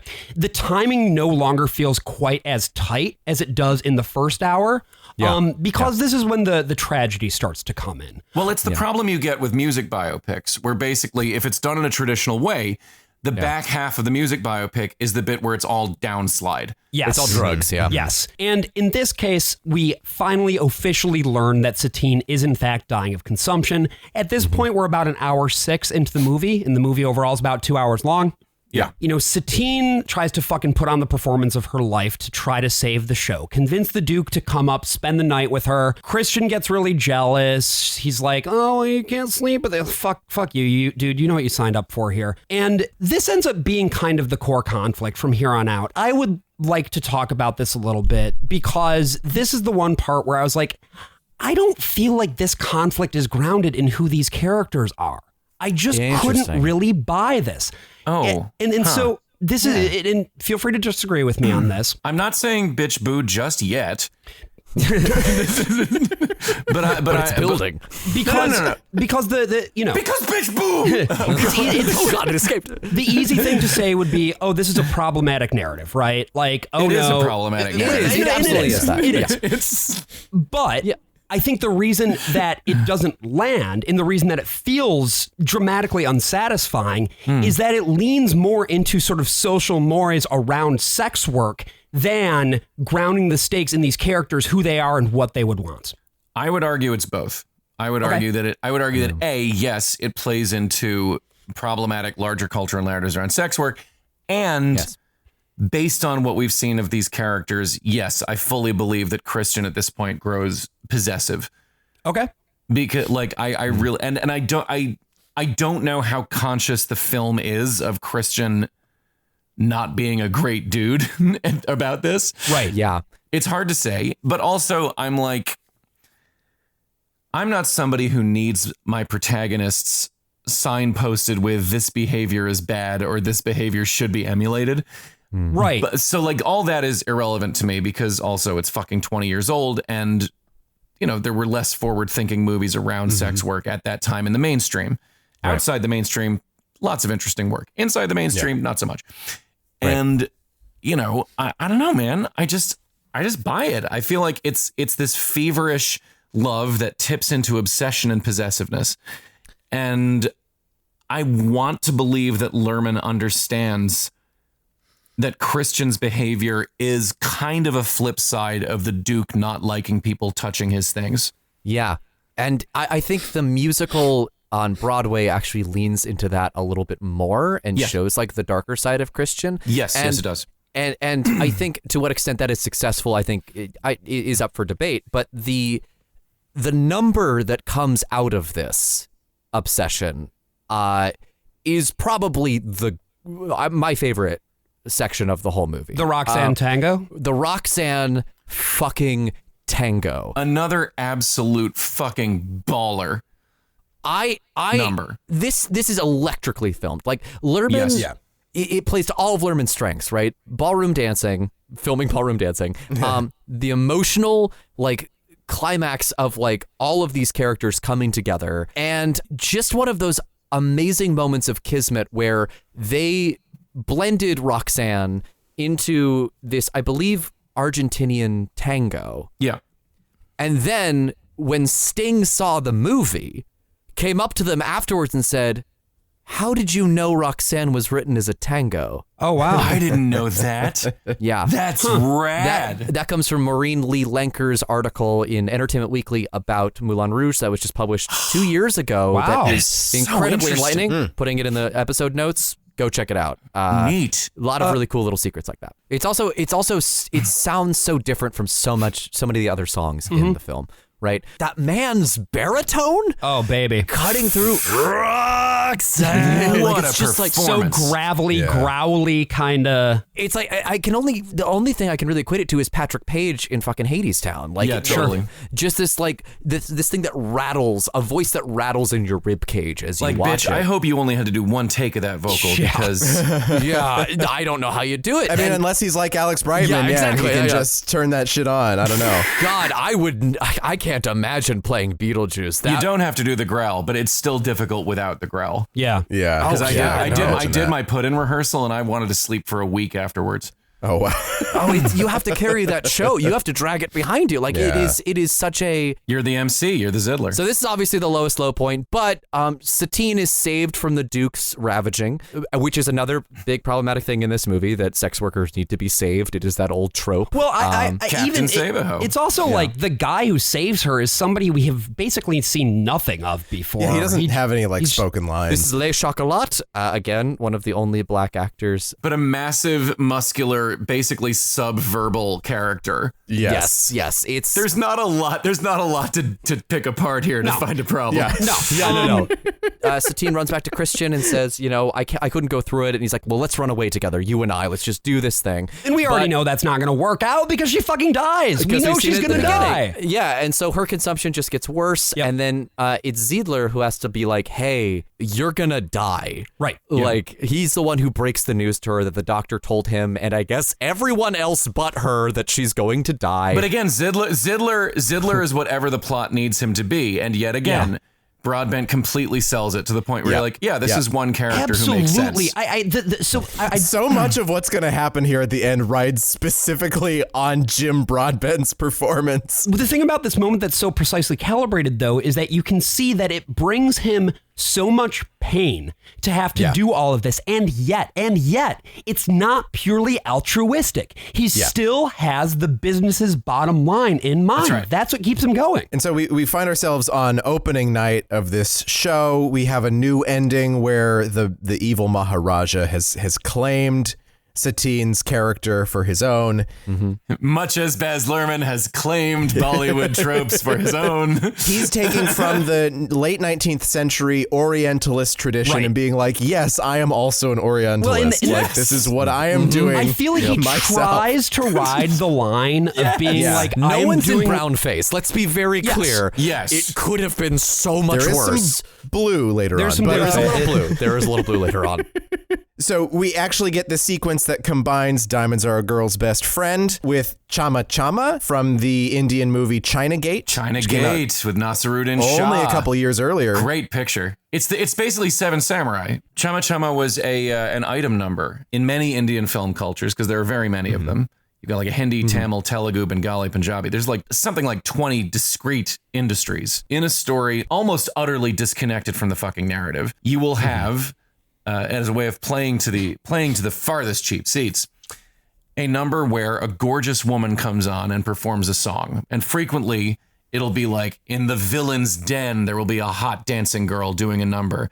Or like there's a village hottie who comes to perform a dancing number. Like, you name it. And these are item girls and they perform item songs. And Chama Chama is an absolutely mint item song from China Gate. It's a lovely That's film. awesome. It reminds me of in Return of the Jedi, the number there. I wonder if that's inspired by that tradition. I mean, I think it's inspired by George Lucas really wanting to fuck aliens. Yes, that too. I think the prime inspiration there is he was 14 once. That alien with her long proboscis-like mouth. Listen, the little hairy guy was a fan favorite. Everyone knows that. I think it's safe to say that for a lot of people who watch the film, They were like, we want more of the little hairy guy. And so the special edition, one of our big alterations when we went back and redid the scene was to add, I'd say probably 75 to 80% more little hairy guy. George, could you just remind us what is space jazz called? Oh, yeah, space jazz. Well, in space they wouldn't call it jazz because they aren't drawing on the same musical traditions that we are here. And these are alien planets. Yeah, of course. So they wouldn't call it jazz. So obviously in space it would have a completely different name. And that name is. And in space we would call it jizz. It's called jizz music. Okay. I got one more for you, George. When it comes to and it's safe to say jizz is something of a fan favorite. Well, when we come together, it makes us better. You had a second question. Yeah, no. When it comes with the to floppy fringe, sort of when it comes to sort of the key to the Star Wars universe, the unifying key. What would you say that key is? Obviously, I think for a lot of people, it's these really simple allegorical tales of the hero's journey. Of Any good and character evil. specifically that might be the key to any of this? Oh yeah, no, absolutely. Sai, I'd say Sai in Jabba's palace. In many ways, much like the fool in King Lear, Sai Snoodles provides a mocking but crucial perspective on the inner workings of a caste-based system. That is eventually dismantled by the very woman it's built to oppress. Okay. Thanks, George. That wasn't where I was expecting you were going to go, but I appreciate that. It's always a pleasure to have you, George. Wow. No, I'm just thrilled that you called. So got a lot of time on my hands right now. Look, George, we'll hook you up with Barbara Streisand. She's doing some real fun things with dogs. Listen, you're getting there a little late, Sonny. We've been close. So let's close this show out. I think it's time. Once we get to the George Lucas impression, that's the exactly. One thing that I wanted to note that goes into the big, Bollywood number is what we were talking about earlier. The show must go on. This is Jim Broadbent's 11 o'clock number where Correct. Something about the way this is composed is really amazing. That he shifts, as we were saying, from being this over-the-top, showy, somewhat buffoonish guy. I mean, he still has... to being, genuinely tragic. Yeah, so tragic. Yeah. Because he truly believes the show must go on, right? And that's something, too, that you learn when you actually start doing shows professionally, is that that is not true. The show does not need to go on. As a matter of fact, the show doesn't go on. That's right. Yes. However, Broadway is back. Oh, is that right? Yeah, Broadway's back. More and more saying this. There are a lot of lines of action here, a lot of converging points. You have the Kraut with the gun. You have Christian getting into this disguise and running around backstage. Yeah, that classic trying to archetype. get Satine before she shows up. Toulouse That's his role in the credits. has actually ended up in the rafters. He's dressed as the sitar that only speaks the truth. Right. Yeah. Which because he informs you of that several times. He lets us know. You will hear more than once that he only speaks the truth. Yep. He looks like a giant penis from behind. Yep. And so then the door opens. The Kraut with the gun can't shoot the gun because the door is open. Yes. That he'd be on stage. And people would be like, "Hey, that's Victor Garber," and he's like, "Actually, no, I'm a German guy." And Christian throws the money down at Satine dramatically. Here's your money. He's you whore, he's a real boob here. Yeah, he's a real piece of shit. And he's hashtag problematic. It is highly hashtag problematic. Zidler is just playing the part. He's going along with it. He says, "Oh, the sitar player, I see you have shaved your mustache." And Christian breaks the fourth wall. He walks down the aisle. There's gun stuff that continues to go on. But she sings their song. Satine sings their secret song to the show really does go on. Yeah, it really does. It goes back and he gets her back, and he gets her back. Everyone's celebrating. They're spinning around. They're singing. There's flower petals falling from the ceiling. Yes. This is the kind. Again, this is something that you would not do if you were making a movie today because of streaming. Streaming does not want confetti or flower petals or particles anywhere around because you're going to run into compression issues. I love watching shit buffer. That's actually like my main thing that I love with movies is watching things buffer and pixelate. I scream "Go banana" at them like Ralph waiting for a banana roll down the aisle of a bus. Somebody kicks the gun out of the window and it flies over the Eiffel Tower. Yeah, well, it hits the Eiffel Tower and then bounces off weightlessly. One more subdued as touch. though it had struck. One more subdued touch from Baz. Abe, can I ask? Let's subtract rather than add, Luhrmann. I was watching this at home, and when it hit the Eiffel Tower, I stood up and cheered. Was that the vibe in the theater when you saw it on that first weekend? People at that point were like in a frenzy. Yeah. It was like it was pure elation. I mean, I swear, like literally, I wouldn't have been surprised if people started tearing up the fucking armrests at that point. Rage, fucking rage! Again, me being the resident cynic here, I guess. Even I was mushy. I thought it was poop. No, let me talk. It's my podcast, mine. It's not your podcast anymore. This is the place where I got fucking mushy as hell here because like they're so electric, they're so good together. You can't resist the rouge, bitch. You can't. They're like I just want them to love and be in love, and then she dies for 10 minutes, and then I was like, okay, she has the plot disease, and tuberculosis is the original plot disease. Right. Yep. 19th century guys went so hard for this because you could still look hot for a while before you died. Right. All that ivory skin. Satine dies, and I guess the only uplifting thing about this ending, if you could even call it that, is that Christian is writing this novel so that no one will ever forget about her. And he finishes it. He finishes the story. He writes the end in the same line as the rest of the text, which is just psychopathic behavior. You indent it down. Okay, the O'Neill Awards, fucking like you need to fit our formatting guidelines. Did you go to Yale? How dare you blow my spot as a reader for the O'Neill? I've never read the O'Neill, nor will I ever. But so the conductor pops out again. This bald man. All the musicians are bald, which is really funny. I like that. Yeah. That was so funny. That was a great touch. It's really good for that. This is the Jim Rash Symphony Orchestra. Yeah. Yeah, because the manservant is bald, and that's how he blends in when he's like sneaking in. Anyway, it's a good payoff. But it's a very sad ending, and we get the dedication to Leonard Luhrmann, who is Baz's father, and we get all these title cards, and it's a real bummer. Like the ending is a real bummer. Well, of an there's ending. no other way it can end. There's no other way it it's can the end. romantic tragedy. Yeah, it is. It is a tragedy. And Baz Luhrmann will say that, because our main character was Orpheus, his main thing was that he turned around and went back, and that's why Satine died. And well, that's not why she died. She had tuberculosis. She would have. You could have walked out the door, and she did just kind of die anyway. Yeah, she just kind of died anyway. But I was fucking disconsolate at the end. Yeah, like I was like burbling. Did everybody walk out of the Ziegfeld just? It was actually really intense. There was this great communal grieving that was happening at the end of the film. It really commits to just the fucking whiplash tonal shift, right? Which is another thing that I feel like he pulled from Indian cinema. Which is by just the you just get this oh yeah, we're doing great. No. No, we're doing terrible. Fuck you. No, we're not. Yeah, and the Masala film there were frequently tragic endings in Masala pictures. I saw the Bollywood ripoff of The Notebook.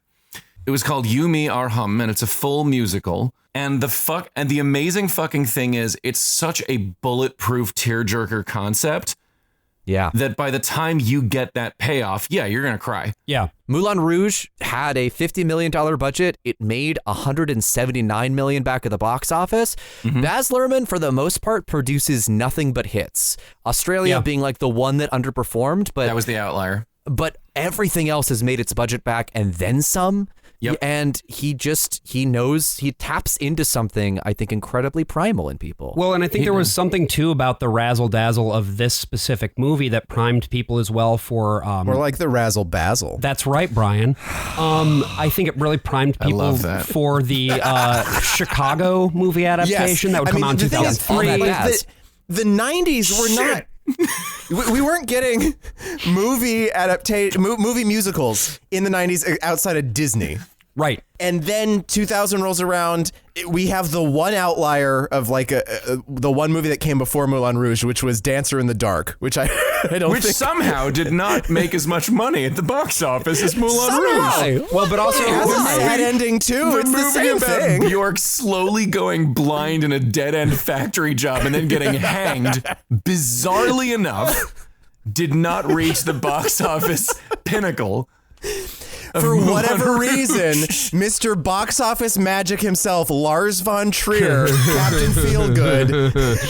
But don't forget that 2001 also gave us Josie and the Pussycats, which we have talked about on this show. It gave us the Hedwig and the Angry Inch movie, which is stunning. Chicago replicated the Fosse cutting style instead of what Luhrmann did, which is to evolve it. Chicago is flat out homage bordering on cosplay. To the Fosse style, and it works. Oh, absolutely. It's actually a fabulous film, but it's interesting that only a couple of years earlier you had a film that dared to go even further. Yeah, and I feel like that's market logic for you, right? It's like, well, we have this movie that you can drop Fosse's name next to it. It makes sense. There's ladies in corsets and stockings, bowler hats, incredibly regimented shoulder angles. We'll get Rob, and I think Rob Marshall did do something pretty bold with it, which is an outlier for his career. Yeah, so I mean, what did we learn from Moulin Rouge? For me, it's a 4-star picture, man. I mean, it is the whole meal. Wait, out of 5? 4 out of 4, baby. No, it's are we on a 5-star scale? Are we on a 5-star scale here? I do a 12.7 scale. This is a 12.7 movie. This is, by the way, I'm really sad I didn't call Dancer in the Dark 30 Seconds to Lars. I can't believe I missed that.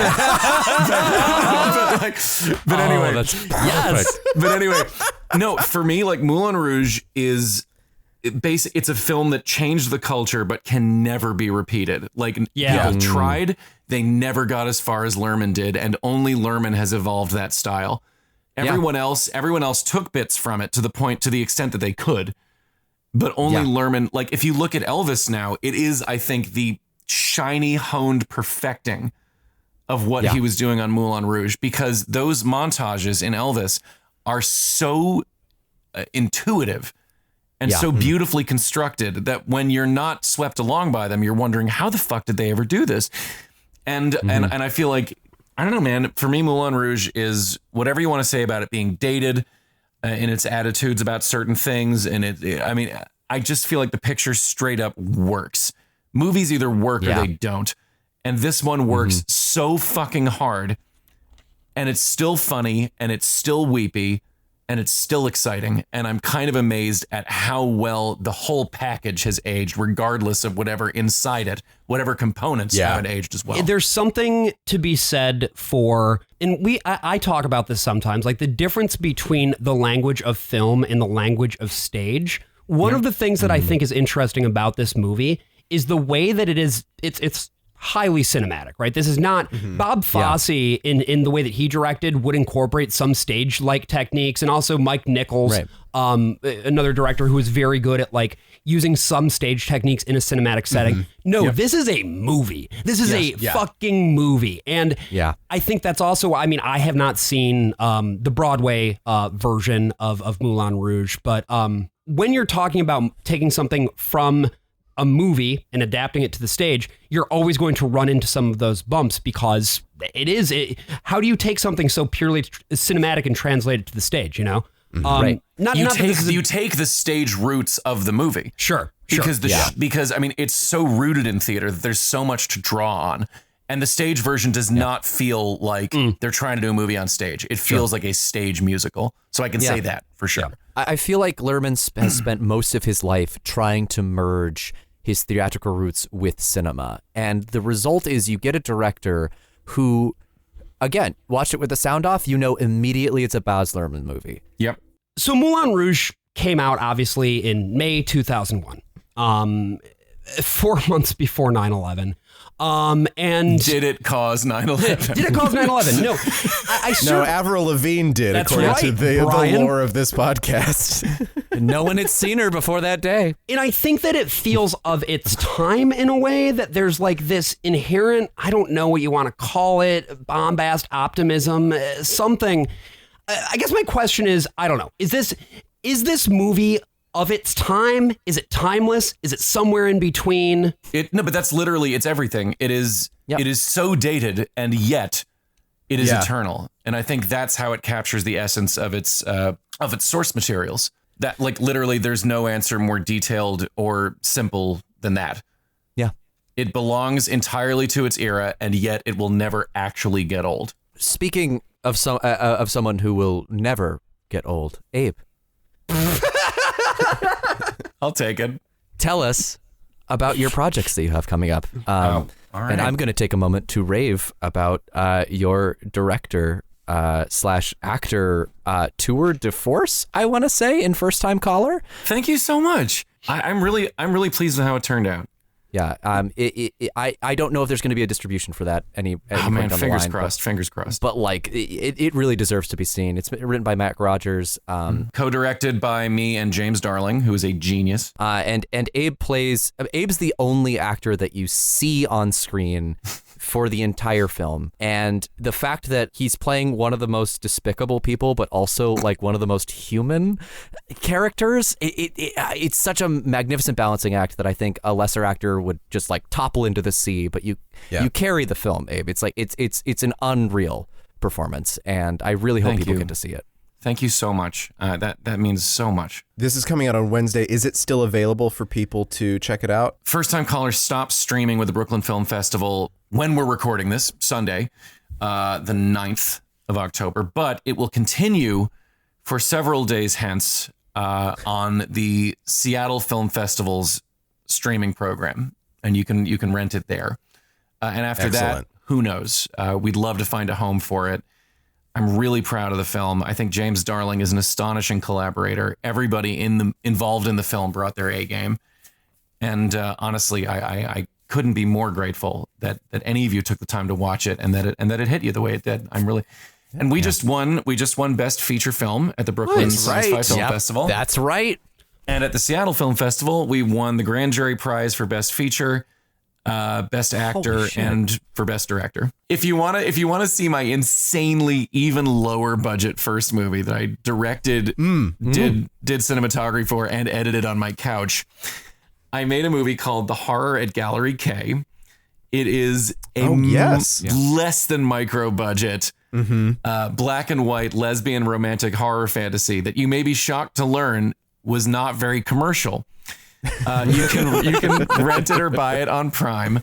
It's so primitive, but I'm so fond of it and so proud of it, and I hope and I'm not in that one, I'm very, very, very proud of that picture. Wonderful. Awesome. We'll check it out. And I've written a book. I'm trying to find a place for it. It's a crime horror novel called Sheep Neck, and it's really gross, and I'm pleased. All right. So publishers who listen to our podcast. That's right. It's 50,000 words. It's got some really fucked up stuff in it. I'm really pleased. It's funny. Yeah. It's Elmore Leonard meets H.P. Lovecraft. Awesome. That's the elevator pitch. I do want to say thank you for having me on this podcast. I'm so thrilled to be here, and I've had such a wonderful time with all of you. Thank you for being here. And I hope that I would love to come back, and more to the point, I hope George Lucas can come back. I also hope George can come back. We have to have an episode that's just George Lucas, I think, as the guest. Yeah. Oh, God. I have nothing but time. So I initially did not care for this movie. I thought it was over the top, and it was way too much for my 11-year-old brain to handle. And I gave up on it for a very, very long time. And it's amazing what the passage of time will do to your perception of art and things. But I am so glad that I actually went back and gave this movie another shot, because it is everything that I think I want a movie to be. It is so wholly itself. Its highs are higher than any of its lows, I think. And if you're sitting at home and you're worried that Baz Luhrmann can't pull off the shifts in tone, this production design, this truly epic story, I am here to reassure you that he can. There it is. I'm the worst of all possible AJs. I'm the worst of all possible Joshes. And I'm the worst of all possible Brians. All right, folks, thanks for listening. Check out Abe's socials over at Twitter. That's at Abe Goldfarb. It's just his name, very simple. And if you're new here and you like us, why don't you subscribe to our podcast wherever you're getting your podcasts right now? And if you want to hear a little bit more, why don't you check us out over at patreon.com/worstofall. We are fully listener supported and we have a ton of premium episodes in our backlog. So why don't you check us out? Again, that is patreon.com/worstofall. I'm Brian. The music is by Brendan Dalton, and we'll see you next time.